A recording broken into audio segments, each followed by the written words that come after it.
Here's a nightmare for you. We're swimming in the ocean. Everything is calm. The sun is shining. And suddenly, the sea goes berserk. The surface flips like a giant rug being yanked. A roar fills the air so loud it feels like Earth itself is cracking open. That's not just a wave, that's a tsunami. And admit it, we've all had the same ridiculous thought. What if we just stay underwater? Maybe if we dive down deep enough, the wave will pass over, we'll pop up later like nothing happened. It sounds clever, even heroic. But reality? Reality laughs in our face. Tsunamis aren't waves the way we imagine them. They're not the curls surfers ride in Hawaii. They're the entire ocean being shoved, pushed, lifted, and slammed. All because something catastrophic happens. An earthquake rips the seafloor open.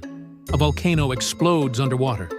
A mountain collapses into the sea. Billions of tons of water are displaced in a single moment. And all that energy has to go somewhere. So it races. And the speed? 800 kilometers per hour. That's the cruising speed of a passenger jet. Imagine being in the water when that energy rushes by. You wouldn't be calmly floating. You'd be tumbling, spinning, smashing around like dirty laundry in a washing machine, except the water doesn't care if your bones snap. Now, here's the twist. People have survived tsunamis underwater. During the 2004 Indian Ocean tsunami, some scuba divers resurfaced alive. How? They were far from the coast, diving in deep water. Out there, a tsunami doesn't rise into a monstrous wall.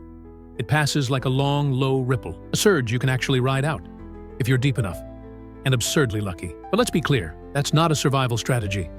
That's a lottery ticket, with the worst odds imaginable. Near the shore, the story changes completely.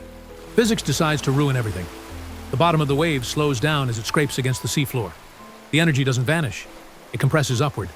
Suddenly, the wave is no longer 1 meter high. It grows.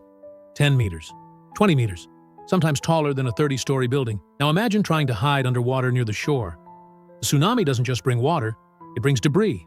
Cars, buses, concrete blocks, rooftops, shattered glass, steel beams, even fire from broken fuel lines.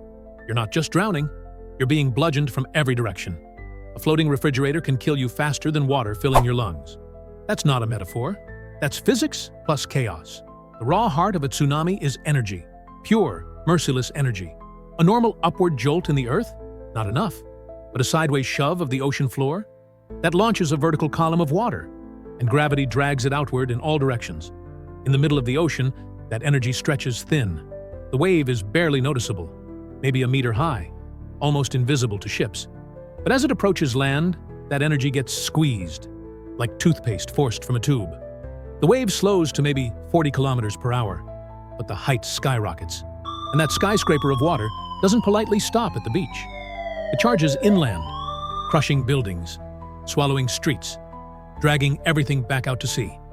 And if we're in the water when it happens, congratulations. We just became part of the debris field. This is where the survival fantasy collapses. People imagine water above them acting like a shield, but the tsunami isn't water moving overhead. The entire body of water is in motion, every cubic meter being shoved by unimaginable force. There's no safe pocket to hide in. And then there's us, humans. We can't hold our breath for 10 minutes.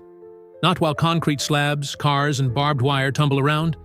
Even Navy SEALs would struggle to survive that blender. The truth is, brutal.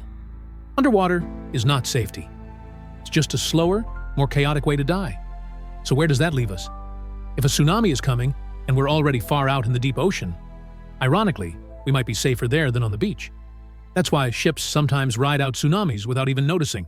But near the shore, diving underwater isn't survival. It's suicide with extra steps. Real survival comes from speed, from running, from climbing, from reaching high ground before the wave arrives. Tsunamis don't forgive hesitation. They don't wait, they don't bargain. So in the end, the choice is brutally simple.